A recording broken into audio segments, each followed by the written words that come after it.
It is an honor and privilege for me. Here I am at the Bellagio at the Townie Meeting 2015 in Las Vegas with one of my idols and mentors for many, many years. I graduated in 87, you graduated in 80. I met you, I don't know if you remember this, I met you. I signed up for Carl Mish's 7 3-day weekend in Detroit way Absolutely. back in the day. I don't even know what year that was. You remember what year that No, was? I don't. It had to be, I think it was like 88, 89, 90 at the latest. And I just, one of those 3-day classes, I sat by you, and man, you mesmerized me with ideas. And then, of course, you're an amazing speaker. You put a lecture on Dental Town. I did. It's been one of the most viewed courses we've had on Dental Town. So I only get an hour with you. Okay. You're a legend to me and many.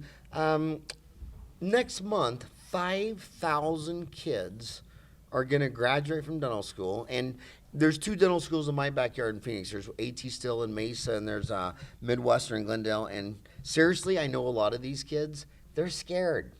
So I'm a grandpa. I got a 3-year-old granddaughter. What advice would you give these kids? How can they, 25 years later, be successful like you? Well, I'll tell you what I would tell somebody graduating now, because I would do exactly what I did 34 years ago. Because, I want to take you back to 34 years ago. And, when you use words about me like legend and all the unbelievably kind things you just said, it blows my mind, Howard, because I really am, to me, just so ordinary. I'm just a guy that works really hard and have a great, great ability to overcome obstacles, of which I've had so many in my face. And one of them started in dental school, and it was nobody's fault but my own. And that's that I just wasn't that good. I was in the really bottom 5th of my class. That wasn't by choice. I was definitely no Carl Mish, who was, number 1 in his class, and all these guys that are just studs. And because of that, I didn't have any opportunities to go to post-grad programs. So I had to go back to the only opportunity I had, which was practicing with my father. My dad was a mom and pop dentist. He wasn't an educator, he wasn't modern, he was a good dentist, but nothing. What city was he in? And we lived in a town in southern New Jersey called Bridgeton. Now, when I grew up in Bridgeton, it was a vital town, like many towns in America, that went south, because we had a glass factory that pretty much employed the whole town, and while I was away in college and dental school, it went under. It closed. So the whole town went south. And, I honestly went back to my hometown very worried about what my future would be. I wasn't really that excited, to be honest with you, about practicing with my own father. And there I was. So what did I do? And now I know I'm making this analogy to anybody out there right now, because first of all, I'll say this. If you are skillful enough or talented enough that you can get a post-grad program in a good place as a GP, take it. I don't think you're ready coming right out of school. In fact, I'm positive you're not. And there's nothing to replace talent to make you successful. And the direction of this talk for me with you over this hour that we have is how you can remain an independent fee-for-service guy despite the fact you're coming into an environment where, as Howard knows and I know, it's radically different than it was for me in 1980. Why? Well, for one thing, you have corporate dentistry, and you have offices and offices and offices out there, gigantic chains and groups, and there's nothing wrong with those guys. It just doesn't serve you that well. You're going to work for somebody, and then maybe in some of them you can make a decent living, but you're not going to have control. And for me, there's nothing greater than having the ability to call my shots and nobody can tell me what to do, and the satisfaction I have of growing my own business. There's a lot to be said for that.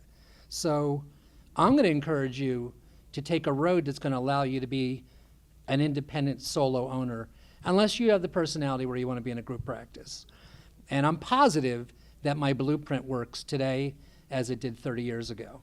So number 2, let's say you can't get into a post-grad program. I would work for a number of dentists right out of school. If you can work for 2 or 3, get 2 or 3 environments under your belt, learn how to manage different types of practices and patients. You're going to have people that are very insurance driven. You know, I think the one thing that you should not do, and you should really listen to me on this, is don't fall for the victim of getting yourself in unbelievable debt. Meaning don't buy something that you can't afford. And I don't just mean a practice, I mean don't buy the big house and the big car, just give it a little time. Because the worst thing you could find yourself doing is working to pay bills. You know, you're just gonna be on a fast track for burnout if you do that. And so let me go back and tell you what I did. So I'm in this town, you know, everybody's moving out. And by the way, this has lasted for my whole career. Business after business just collapses. All you see is for sale signs. To give you an idea, we are about an hour east of Atlantic City and an hour south of Philadelphia. So picture this is very southern, rural, houses spread all over the place. There's nothing urban. We don't even have a Starbucks. We don't even have a Dunkin' Donut. So that's no movie theater, probably a couple diners. So that's the environment that I practiced in. So the first thing I would tell you is educate yourself, because I don't know if you've done this recently, Howard, but if you go out and ask Lamoli or Charles Blair, guys that are real authorities on the insurance environment today, I mean, what do you do when we're getting paid 60% of what we used to get paid?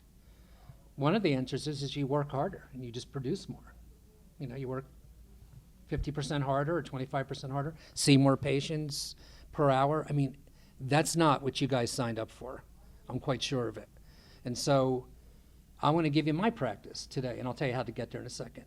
My practice is I walk in literally, and I would not insult your intelligence by exaggerating. This is what I'm telling you is real. I see 4 or 5 patients for real per day, and that's about 3.5 to 4 days a week. Most of those patients are sedated, and on Townie, I did a course on sedation, and lots of you, I'll repeat some of it here. Lots of you reached out for me to know what that was about.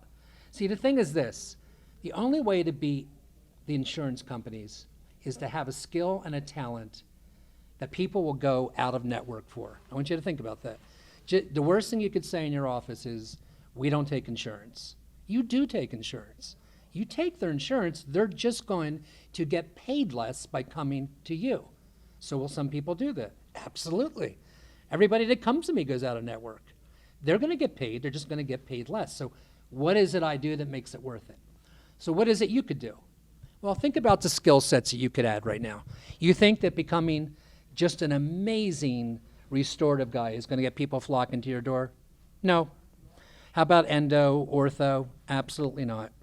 You could be the best guy in your state in these things, and people are not going to shout to their neighbors that you're a great endodontist. I mean, as a GP.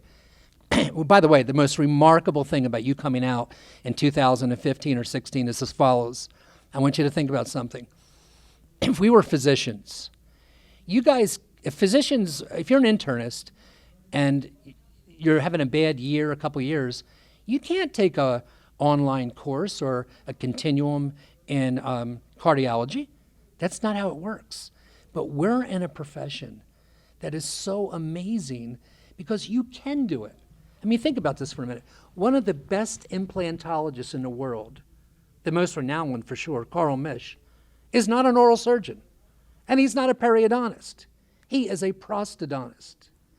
And some of the best implant guys in this country are GPs. And some of the best guys that do endo or ortho are GPs. Because for some reason, our profession is set up and allows us to take advantage of the education and develop these amazing skill sets.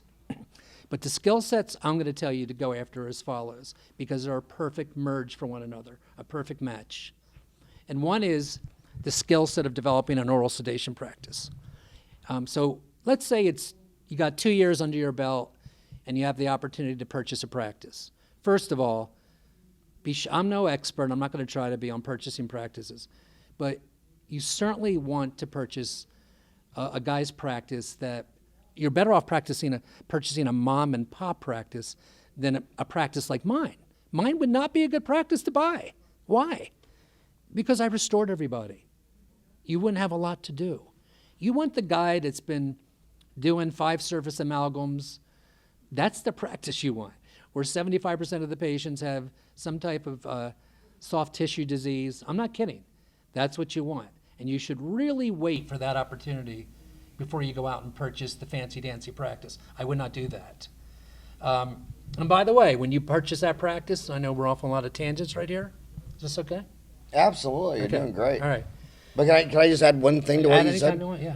I know every year I know one guy that buys a 70-year-old guy's practice that all he did was MOD BL amalgams for his whole life. Okay. And then the next 10 years they own that thing every single day.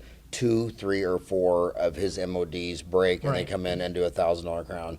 So they just sit there and do 4 $1,000 crowns a day, 4 days a week for a decade, because they bought that mom and pop Yeah. practice of some guy that all he did is big old huge amalgams. Yeah, so you're echoing what I'm saying. Oh, it's exactly what you want to absolutely. do. And let me give you another caveat here that's really important. When you're in that practice the first year, and I mean like at least the first year, you got to suck it up. I'm telling you, don't try to restore the world in the next 24 months. What I would do is you got to buy their trust, because you got to remember something. They've been going to a guy that they trust more than you, or they should. He could be a good old Joe. He could be an average dentist. He could stink. The fact is, if you think about it for a minute, they haven't had to spend a lot of money. And you're coming in and you're asking, even if you're doing the right thing, and I'm sure many of my fellow dentists out there will echo this, I can't tell you how many patients I've lost by telling them to do the right thing. I can think of a guy right this minute that came to me for, this is a true story, came to me for 20 years flawlessly. I mean, him, his 2 children, and his wife. Never missed an appointment. He also never spent a dime. I consider that a great patient. And he had a headlight crown on number 8, meaning it came into the room a few minutes before he got there.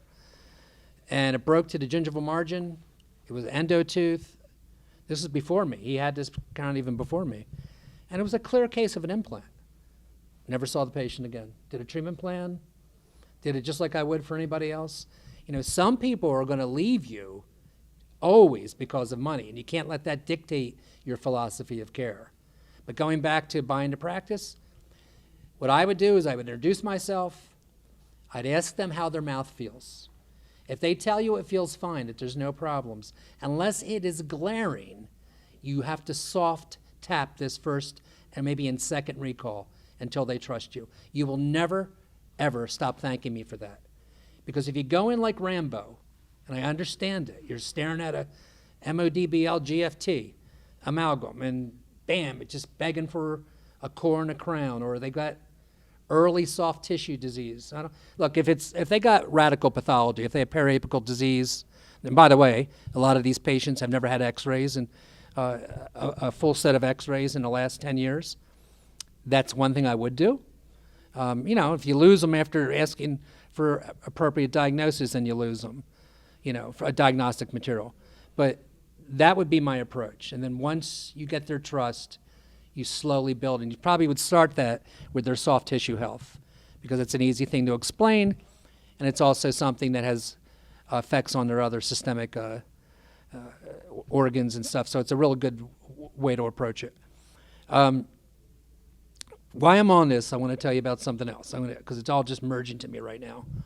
I want to talk about how you should examine patients real briefly. I'm talking about the new guy out there, and even some of the old guys, because people, are amazed at the extraordinary productivity. That's why I got asked to speak over the years, because I had this office in that little town we're talking about that did $1 million before I could blink an eye. And I remember my father was doing like $100,000, and I can't remember, Howard. It may have been 40 years. Remember, it's 1984, and out of a 2,000 square foot building in the late 2009, 2010, we started exceeding 4 million on a 4-day work week.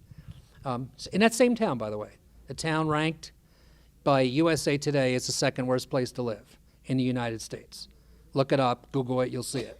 It's true. In that town, that's what I do. And, I assure you, all the dentists in my town probably think I'm nuts, because I'm not unabashed about charging services that I think I earn.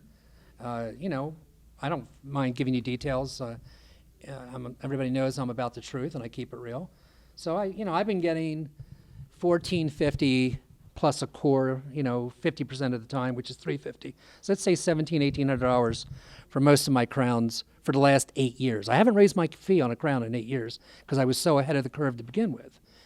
I would say to you unequivocally that the next closest fee in my county, not my town, my county has 3 cities that are about 75,000 people, would be about $950, because everybody's scared to charge a fee because everybody's going to run for you. Now, I've been doing that for many, many years.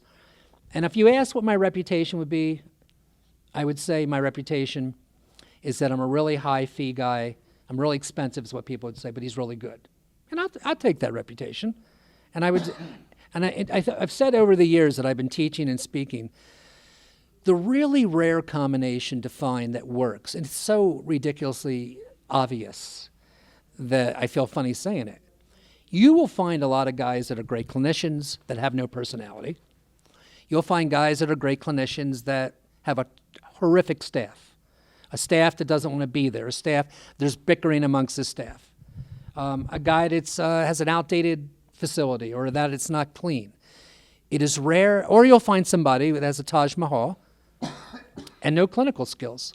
It's really hard to find a combination of great clinical skill, real passionate people person, and having a terrific team on top of it. And I'll tell you, Howard, it's unequivocally what I have.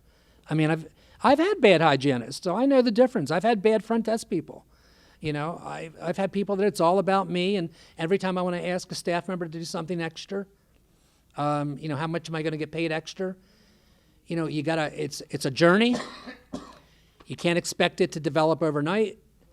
But I'll tell you, the blueprint that I'm going to share with you is a blueprint that absolutely works. I mean, it doesn't cost anything. It's ridiculously obvious to me, and it's this. So you educate yourself first, and your team, by the way. So that's going to feel funny to you, because it's going to feel funny spending money right out of the gate as a young dentist. But think of it as, well, you're not doing a post-grad program. So if you were, you wouldn't be earning much money anyway. So I'm telling you, right out of the gate, I would start training myself. And for my dollar, what I would train myself on is oral surgical skills, and I don't mean third molars. I'll come back to that. The other one would be, obviously, implants. I mean, I didn't start that with you. I was in my mid-40s, I believe, or late 40s. And I actually am hired by implant companies to teach implants. And I was the guy in the bottom fifth of my class, by the way. So if I have that skill level at this point, imagine what you could have if you're in your mid or late 20s and you start doing that. And I know that you can attest to this, and all the great speakers on your forum can too. Implant dentistry just makes you a better dentist overall, because you have to understand so much other stuff to do that. You have to learn about angiogenesis, about bone growth and growing and grafting bone, because you just can't do a lot of implants without having to run into that. And things that you never thought, you wouldn't even imagine that you would do as a second or third or fourth year dental student. 5 years out, you'll be doing. I mean, imagine doing a sinus lift, for example. Lifting the sinus to grow bone, which sounds like, open heart surgery to you right now. But I'm here to tell you it's an unbelievably, by the way, easy procedure in the realm of procedures that you'll learn. So I know I'm all over the map here because I'm so excited about wanting to share with you stuff.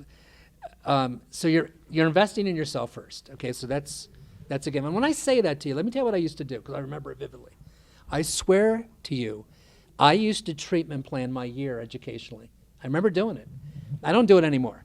But in January, I would break down the quarters, just like you were in college. I swear to God, it's what I did. So I would take a continuum every year.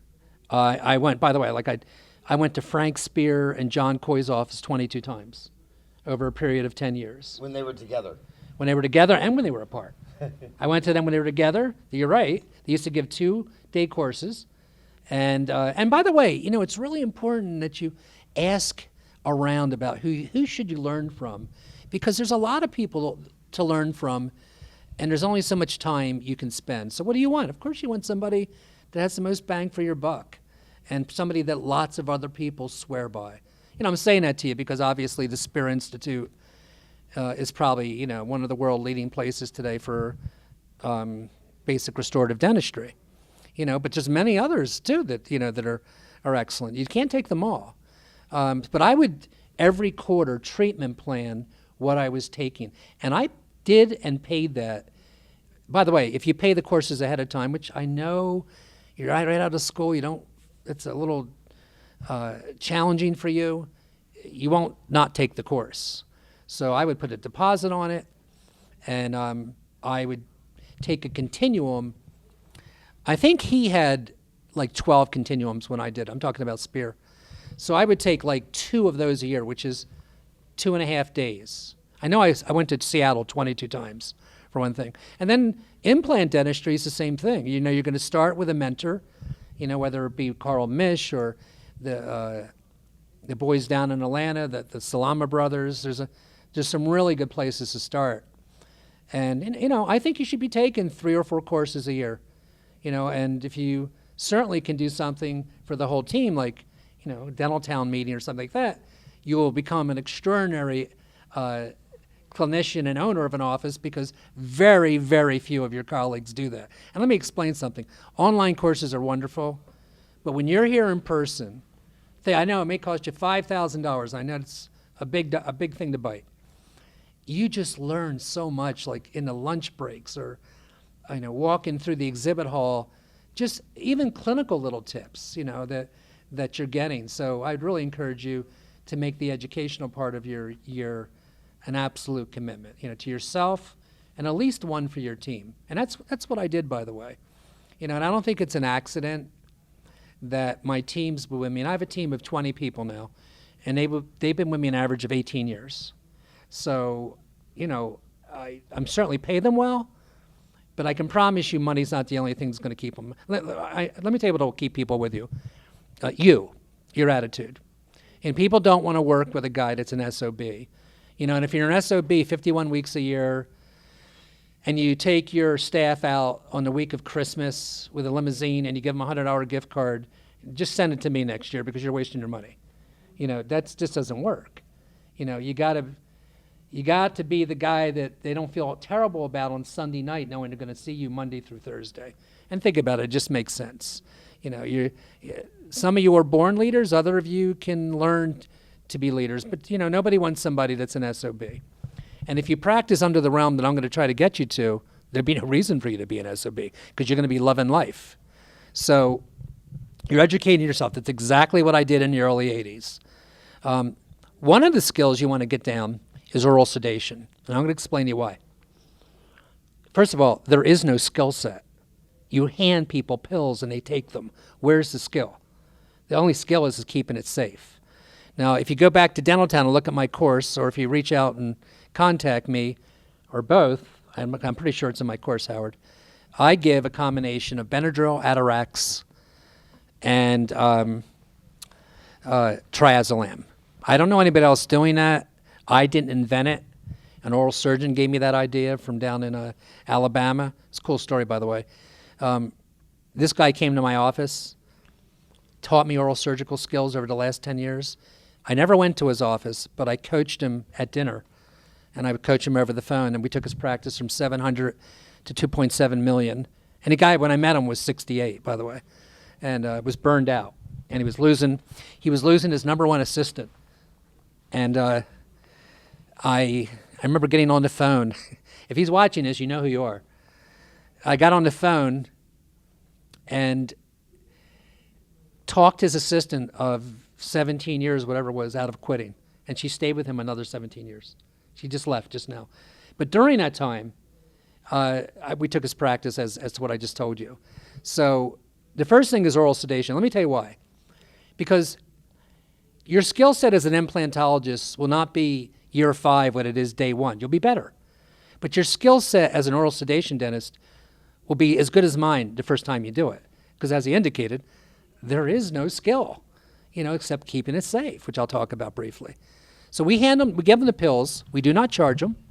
I would pay them to take it, actually, if it came down to that. That's because it's so friggin' awesome. They take the 3 pills 90 minutes before they get to your office. When they come in, they're either going to be zonked, that'll be about 10%. You'll need a wheelchair. So you got to invest $250 in a wheelchair. You'll wheel them back to your operatory. The operatory is dark. You hook them up to nitrous. If you don't have nitrous and you don't want to invest in plumbing your whole office, you can get a portable one, a really good one for about $5,500, top of the line, Porter or whatever it's called. You have to have the nitrous if you really want it to work.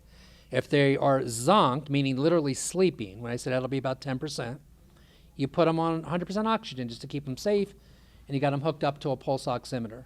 Hey, why I'm thinking of it, I've done this protocol for 17 years. I have never, as in never, not one time, had an incident where I had to pick up the phone, call 911, their breathing slowed down to a scary level, or they passed out. Nothing. They just sleep. And I've done it from 88 years old to 18. Safety level, I told you I'd talk to you about safety. Just don't do it with kids, bottom line. If they're under 16 years old, let them go to a specialist, let them go to the hospital. Do you even want to put that under your belt? Just forget about it. Other than that, you're going to get a clearance from the physician. You have to delegate in my world, so I'm not picking up the phone and getting on the phone with 10 physicians a week. I have somebody do that for me, and I've never been denied. So why am I telling you about this? Why is this worthy of this conversation with Howard? Because that is the thing people will talk about. People that are scared are so, in dentistry, are so emotionally driven that it's beyond belief. You may not know what that feels like right now because you don't have an oral sedation practice, perhaps. I'm telling you, they will come in. They will come into your practice, and it's very similar to somebody that's like an infertility specialist. I like to use that analogy on purpose because... Is that because I'm talking to you, you know I'm shooting blanks? Because I've lived that life. I did it with my ex-wife. And when you're with a woman that's 38 years old and doesn't have any kids yet, and she is really panicking, and she hears about a great doctor in Ohio, and trust me, I did all that. We went to Florida. We went to the Mayo Clinic in Ohio or Minnesota. We went everywhere. You will pay anything if you sense the confidence in the clinician talking to you. Well, let's flip that into dentistry right now. Here's what you don't know. These people that are scared, this isn't like a little game or a funny thing. These people have a handicap. I'm telling you something. They're going to come into your office. They haven't been to a dentist in 10, 20 years. And it's all races. It's all socioeconomic boundaries. It does not matter. Even men or women? It's same. It's men and women. You could have the most badass guy in the world, third black belt in karate, and he is terrified. And it's because it's such a vulnerable part of your body. Think about it. You know, the mouth is a very vulnerable spot. I mean, I've never been hurt, but, you know, if somebody gives me a block, I'm scared, you know, when I'm in a chair. So when they sense the confidence in you, and by the way, you're going to get your confidence in the first case. Why? Because it works. Remember this. I mean, try it on your, maybe you'll laugh when I say this, but you know, you're going to have to get a license to do this, by the way. So let me divert to that for a minute. It's all over the place in the country. If you're in New Jersey, it's awesome. It's 60 credit hours once and then 20 every 2 years. I mean, if they made me walk across the United States, I would do it to keep the license. In the state of New York, you have to do an IV course, even though you're just going to give pills. So it's an IV sedation course. I'm telling you, do it if that's what it is. And I wouldn't even do IV, which we used to do in my office. Why? Because number one, you do have to charge for it. Two, the possibility of something going wrong is just too high for the positive outcome of it. I just wouldn't do it. So that's the same reason, by the way, when you heard me earlier allude to taking teeth out, but not third molars. I mean, why do a third molar? Think about it for a minute. There is nothing scary between 18 and 31. I mean, you're going to have to work hard to mess up the patient, you know, to cause a paresthesia. But the odds go up significantly when you go one tooth further. That or bleeding problems, you know. So I'm telling you, and really, for what? For $500 a tooth? It's just absolutely, my book, not worth it. I know it makes you feel like a big shot and accomplished because you can take third molars out, but the risk to reward is just not high. It's just too high for me. So I'm telling you not to do that. Just like I don't think you should sedate children under 16 years old. Same thing. It's just, I don't want anything in my life or your life that could happen that could set you off and spiral you down into a space that you don't want to occupy for the next 5 years, like lawsuits or bad press or anything like that. And there's so much abundance of other stuff to do without it. Why even dream of doing it? Okay, back to my thing. So these people are gonna tell everybody about what happened to them. They are. They're gonna tell, you won't believe what happened to me at Dr. Farran's office today. I'm telling you, they'll come in by the droves. And I hate when people tell me how to get patients in my office and they say the word droves. There is no other skill that you can pick up. And remember, as I said, there is no skill set to this. It's just getting a certificate that allows you to administer the pills, which we hand out in packets. We have directions on them. We give it to them at the consultation if there's a signed treatment plan.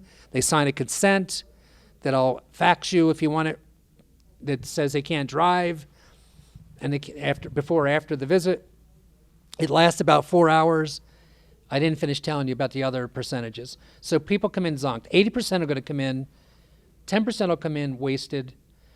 80% are going to come in perfect for you. They're giddy. They're funny. They like it. And I mean if they're 80. Whoa, I didn't know this. I haven't felt this in years. You put them in a chair. It's dark. You put them on gas. Go on YouTube. You'll see I have at least 5 videos. They literally snore. Almost everybody snores. You need bite blocks to keep them open, by the way. Lights are out. You got the headlights on your head. You put cool music on. It's like you're in the operating room. I'm not kidding. It is such a cool vibe and environment to spend your days as a dentist. Now, if you're going to do what I just said, naturally, lots of these people are going to have teeth extracted. You know, that's why if you're going to do an oral sedation practice, it doesn't make a lot of sense unless you're going to learn oral surgical skills like removing teeth and implant dentistry. And then it just becomes an incredible merge of coolness in what you do each day. Because you guys are not thinking about this right now because, you know, doing a complete roundhouse, which I've never done, by the way. I don't think I've ever done a roundhouse. I've done first bite to first bite, maybe first molar to first molar. By the way, that gets really unappealing as time will go on for you. You'll see. But I'll tell you what never gets old. What never gets old, because every implant case to me is different. You just never know. And, you know, do I have to grow bone? Do I not have to grow bone? All the prosthetic things you got to, like, learn and all the cool tricks. And it's a life changer. I mean, the cool thing about you guys coming out right now is that when Howard and I came out, there was no alternative for most of us for edentulous patients on lowers. You know, somebody with an atrophic mandible was in big trouble. I took every denture course is out there. I took them 3 times. I can tell you I was the guy that brought the patient. I remember, I'm the one who brought the patient, and we're all on a lower denture I'm talking about, how to make the most amazing lower denture. And it was my patient from my town who flew with us. And we're all sitting around a chair, and we're looking at her, and, you know, wow, isn't that amazing? Wow, it has great retention. And guess what? I know for a fact it didn't, because I got to see her again because she's from my town. But you guys live in a world to make those prosthetic options for patients obsolete. I mean, I got to tell you, Howard, I had a patient this week, and I'm pretty pricey on everything I do. I think if you train for excellence, you absolutely should get paid for excellence. And when I say that, I can say with full confidence that at this point in my career, and maybe for many, many years, we got it all going on. It's not just that I got a good skill set.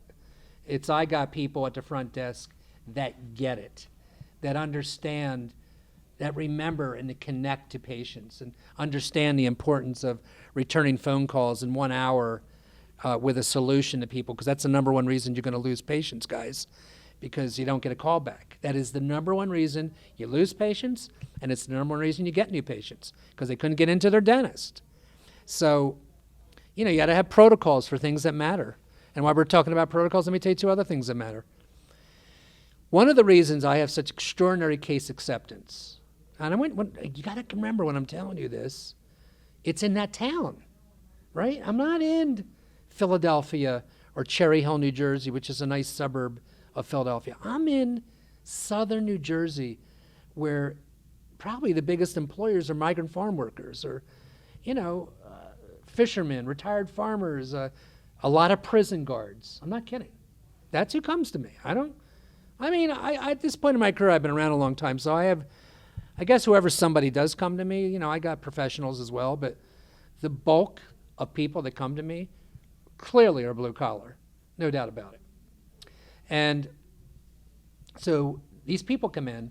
So one of the protocols we have is having a significant other come in on the first visit. So remember I just said, I'm set up to get case acceptance. How can you guys possibly get case acceptance? And right now I'm not even talking to the young dentists, I'm talking to everybody. In today's environment, if you're doing comprehensive examination, so let me break that down. Do I have time to do this? Absolutely. Let me break down what comprehensive exam means to me. And I'm talking everybody who has been to Pankey or Dawson, it doesn't matter. To me, all it means is this. And you can even use this, by the way. When somebody comes in to see me, so I want you to picture this. They're sitting in my operatory. They've been screened over the telephone, by the way. So let me divert to that and then come back to the operatory. Screen means this. When they call my office, Michelle's going to tell them, that's my new patient coordinator. She says something at some point. She asks them about 5 questions about their mouth. This is at a very first call. So they're calling to give their name. She inputs in insurance information. And now she says, what we call it the mini dental history. Let me ask you a few questions about your mouth. When was the last time you went to the dentist? Do you have anything that comes in and out, removable? How would you say your health of your gums are? And whatever your 4 or 5 questions you want them to be. Nobody's going to stop you on that, by the way. You need as much information as you can to, I don't know, what's the word, screen this patient. And then she'll say this. This is how the first visit is going to work. This is how the first visit's going to work. Dr. Rasner is going to take a look at your whole mouth. Don't scare him away. Don't say, I'm going to do a Pankey exam. Of course you're not going to say that. He's going to take a look at all your teeth. Now remember, they didn't call and ask me to look at all their teeth. They called and wanted their tooth pulled, or they have pain on the lower right. But we're telling them we're going to look at their whole mouth. And we're going to take whatever x-rays we feel are necessary to give you an accurate diagnosis. When you do that, one of 2 things is going to happen. Number one, somebody's going to say to you, oh, I don't want all of that. I just want my tooth removed. Well, then you'll explain, listen, I've been with Dr. Farran for many, many years, and one thing I'm positive of is you will save time and money if we have all the information we need. And pretty much everybody wants that. If after you say that they don't want to come in, then don't let them come in. Because anybody out there can attest that we have 2 hands in this profession and time. That's all you got. And so you can't afford to do what's happened to me over my career, which is why I have that protocol, to look at a patient, like I just told you, and have my hygienist walk into my room and say, he won't let me take x-rays because I already screened them. They knew I was going to. Or he doesn't want anything. He just wants his 1 tooth pulled. That never, ever happens to me because they've been screened over the phone. Okay, so that's what a screen is. By the way, when they get to the office, there's a rescreen for 2 minutes in a private room by Michelle again, because people often lie over the telephone. So a lot of times they'll tell you, I have no other problems, and they'll have perio buzzard breath, and because she's going to coach me before I meet them. I mean, think about what I'm saying. Is that really so foreign? I want to know as much as I can when I walk in this room, because this is my opportunity. This is my moment. This is my chance to, and whether you like it or not, guys, we're selling, right? I mean, you don't have to have a 3rd molar. You don't have to have number 3. You can live without it. You don't have to have back molars to live. You don't have to have teeth to live. It's better to have them, but patients know that. You don't have to have an implant on number 3. So whether you like it, no matter how good of a clinician you want to put it, we are in an elective business to a degree. Yes, they have to have the tooth pulled, but they don't need to have it replaced. So I have an opening of 5 minutes maybe or less to explain the value and have them want that value of what I'm about to offer, which is comprehensive care. So they're sitting there and I walk in and say this, you know what? And I am sitting there, by the way. I'm not standing. I'm eye to eye, just like many of the legends used to tell you to do. And I say, look, I want to tell you a little bit about my practice before I start. I ask them how they found me right off the bat, because that always solidifies relationships. If it's word of mouth, obviously it's going to put you in an instantly psychological, more powerful position. And I think that's important. And I'm looking them dead in the eye, and if and by the way, for me, and it's going to happen to you, I don't know why they do this, but they literally come in with maybe 4 or 5 of my ads, which I haven't talked about yet, because all my marketing is geared towards the fearful patient. It's not all over the map like it was for years and years. When you market, you have to brand the one thing that you want to be known for. Okay, that's what it's all about. And think about it, like what could you say? What are your real options that are going to draw people in? And that's for another lecture or maybe a course I can give on your my view of marketing, Howard. But what mediums do we use? And I'll tell you just right off the bat, what works in one city doesn't always work in the next. I happen to know that from my personal history.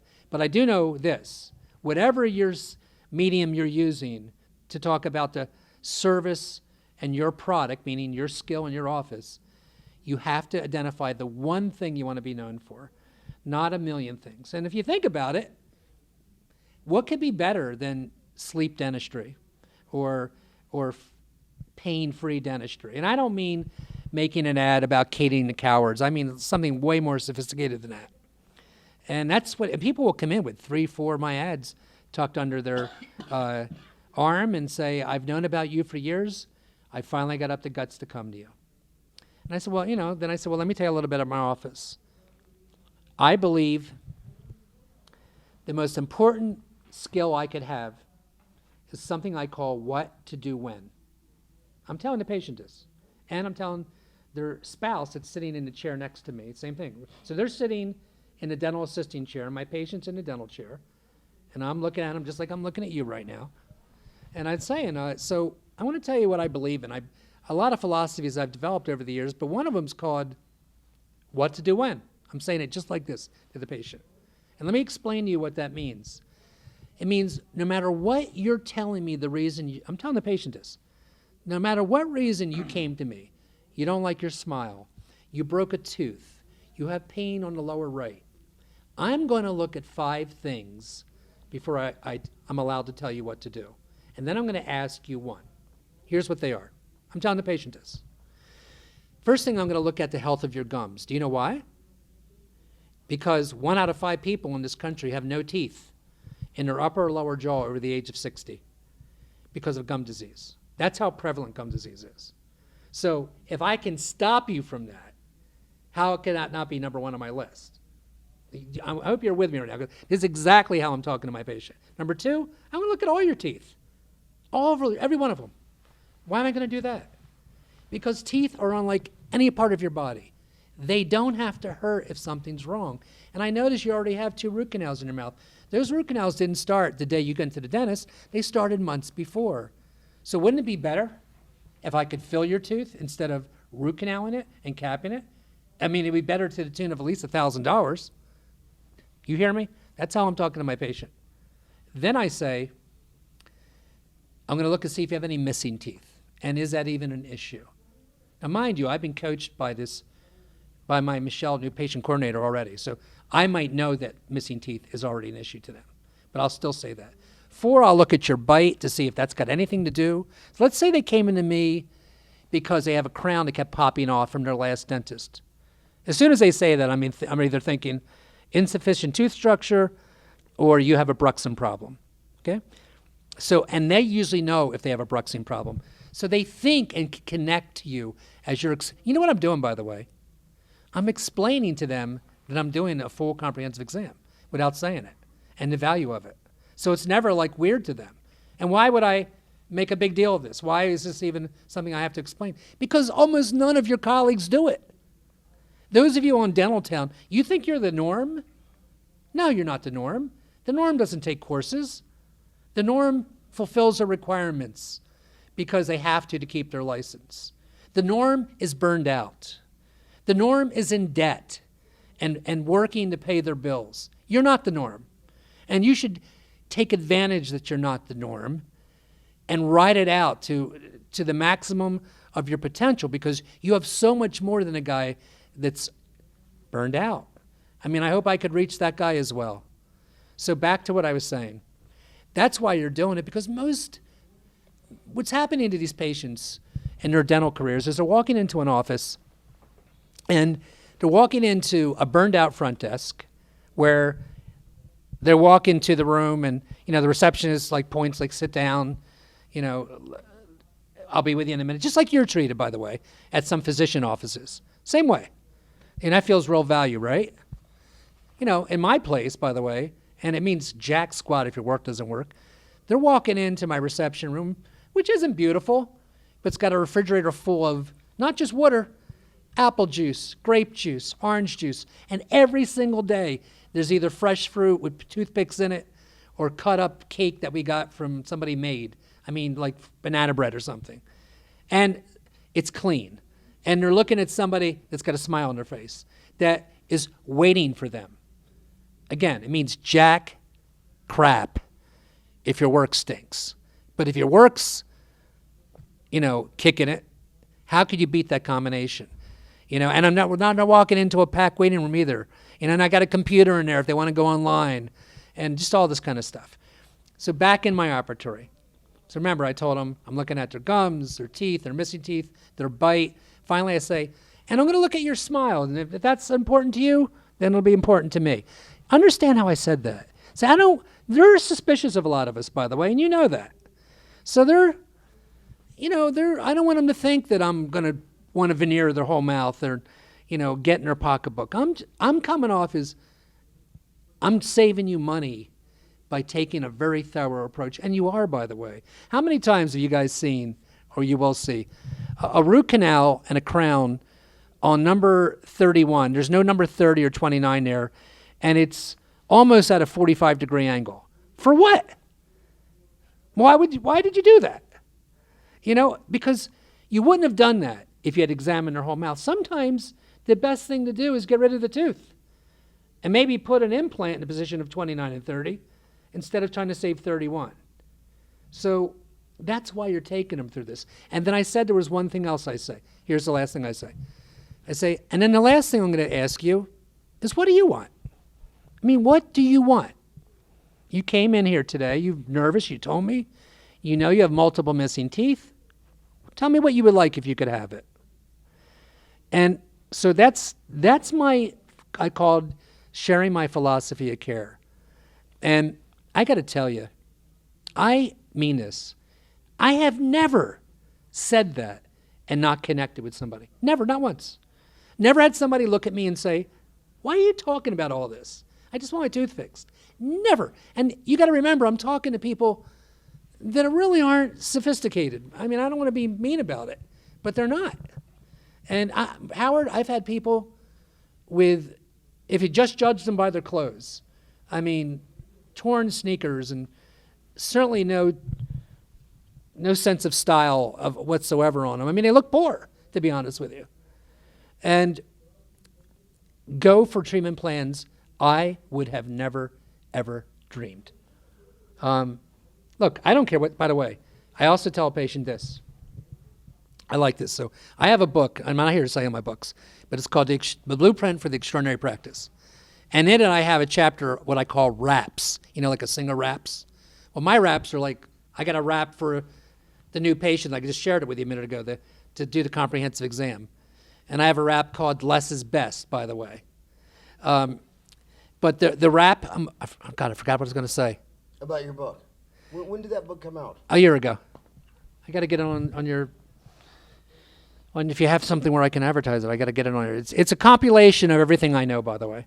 I wrote a book called The Protocol Book, called What to Do When. I shouldn't ask you this live on tape, but I'm going to throw it out. I don't care what you ask me, yeah. Jeff Bezos of Amazon says that now audiobooks are outselling books. He's now 51% audiobook and 49% book, because when we were little, to read a book, we had to sit in a chair for 6 hours and read this book. Now these kids are audiobook, and they put in the audiobook while they do their laundry and their dishes and work out. And That's get what on I the would treadmill. do. Yeah. So the Dentaltown app passed 25,000 downloads its first month, and on the app, we the reason the podcast passed 50,000 downloads so far is because they're on the app. So the reason podcasts are so successful is, even though you can see us now, if you're on the website or YouTube, 90% are going to be listening to this on their cell phone, whether on a treadmill or whatever. And we're launching next month our first audiobooks.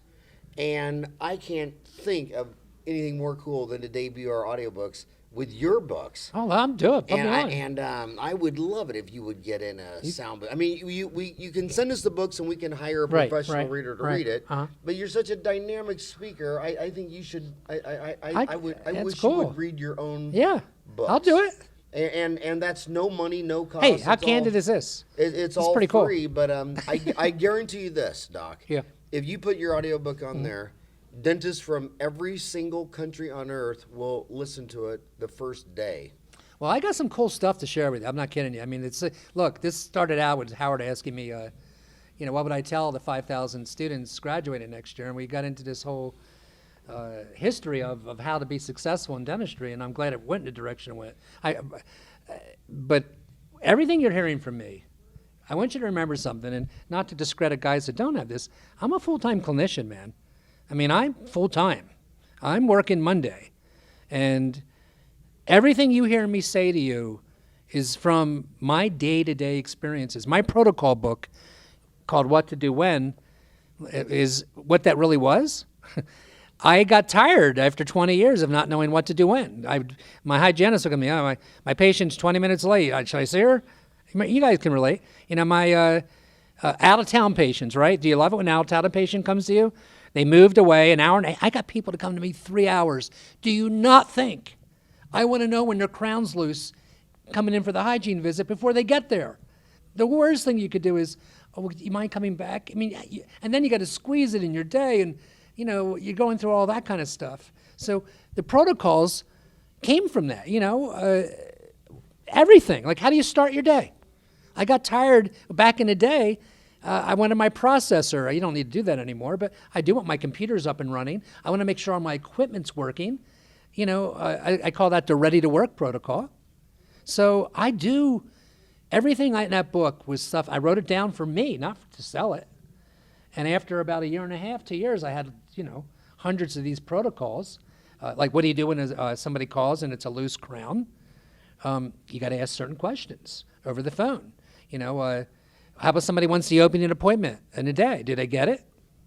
In my protocol, only if they never broke an appointment. Why?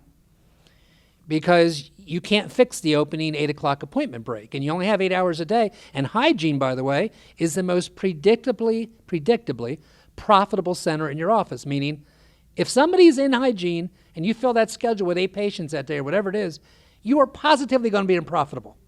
Why? Because there's no redos. There's no, I didn't like the shade. There's no, the framework didn't fit. Back to my last step about art of the close case presentation. I remembered what I was going to say. One of my raps is this. I say to a patient, I think you should mimic it. At some point, I slide in there this talk. I really think it's my job to give you the most conservative treatment plan that will work. I actually say that to the patient. I'm actually telling them that I'm going to try to be now they know what conservative means, meaning as least invasive and as least costly as I can possibly make it, if it'll work. Now that doesn't mean doing a 7-surface core buildup on a tooth that really needs a crown, and that doesn't mean doing a 5-unit bridge with 3 ponics.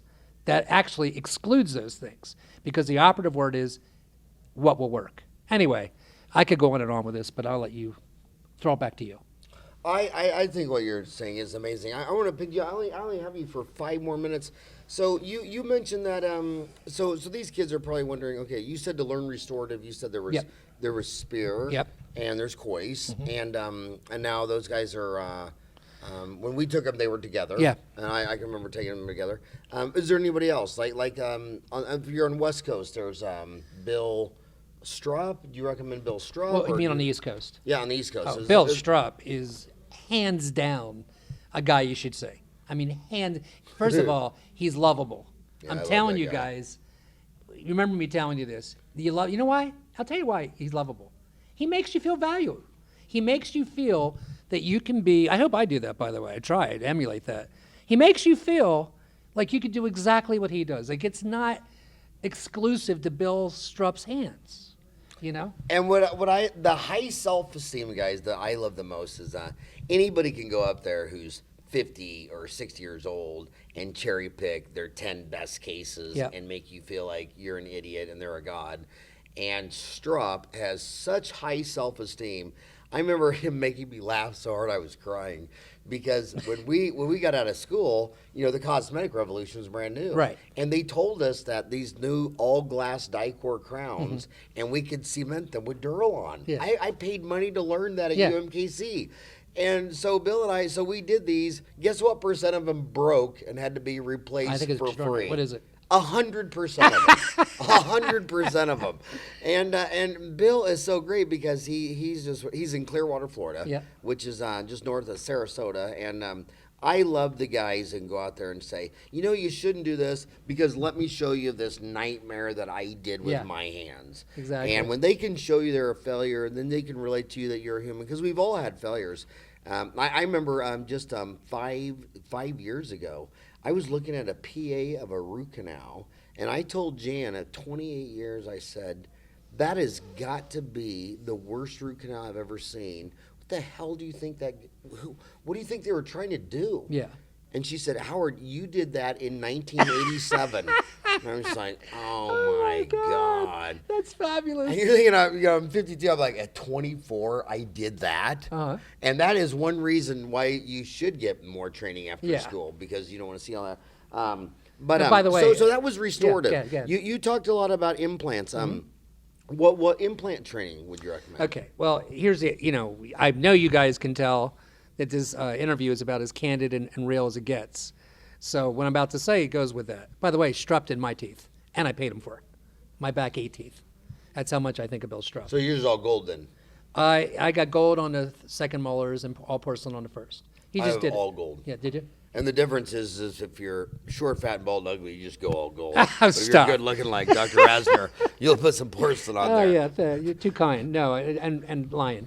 Anyway, so Carl Misch, the problem is, and it's no secret, Carl is ill, so I don't know how long he's going to keep the Institute open. And I only can tell you what I know. I know he's a home run. Is the Institute still open now? It is still open now. Do you think it will be open? I'm told it is. Yeah, like he's still lecturing out there, and here's what to do. Check it out. I mean, not going to lie to you. MISCH.com. Yeah, MISCH.com is one place. I'll give you 2 other names. The Salama brothers down in Atlanta, Maurice and Dave Garber. That's who it is. They are really talented clinicians. Well, they were with Goldstein. It was Goldstein, Garber, and they're still together, yeah. They're still together. Uh-huh. And they have hands-on courses all over the country, by the way. The thing I liked about Misch, it was very regimented. Well, you went through it with me, too. We literally went at the same time. I mean, you go for 5 sessions. It's every other month. You go for 3 days. There's a lot of probably good ones right now. You just check them out or run it by somebody on Dental Town that knows about it or reach out to Howard or me or somebody. Can I say one thing about the missions, too, because we were there together? Yeah. Is I was in my office and, it's 2-dimensional panos and you'd lay a flap and I just felt like I was in over my head.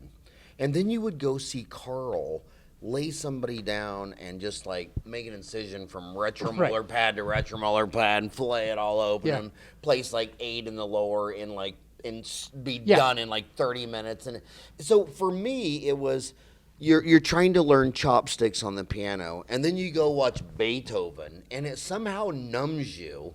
It somehow numbs you to go back. So then when you go back home, placing a single implant, you felt like you were playing, volleyball. I mean, it just numbed you. When you see someone doing, it probably like if you go to war, when you come back, going duck hunting is not does not freak you out, and so it kind of desensitized me to fear. Mike Picos also in Tampa, Florida, is an oral surgeon that teaches GPs, and he is exactly like Strupp. Same city, Clearwater. No, he's in Tampa. Okay, he's 30 minutes away. He has an institute to learn in, and he is a gifted oral surgeon. And by the way, I always add this in when I like them. He's kind. I mean, you know what you don't want? You don't want to go somewhere everybody thinks they're a hot shot.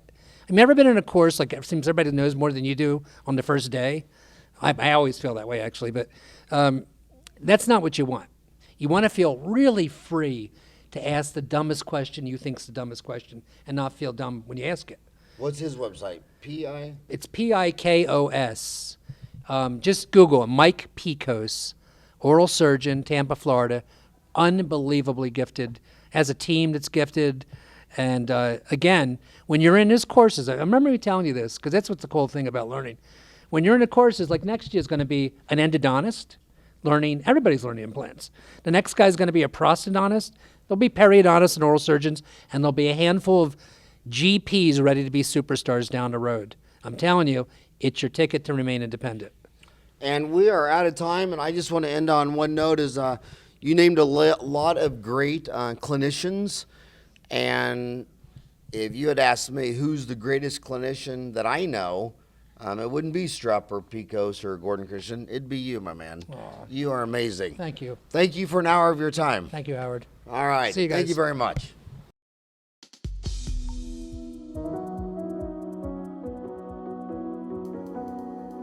Hey, I want you to come next year to the 14th annual Townie meeting in April and have a blast. There's nothing more fun than a Townie meeting.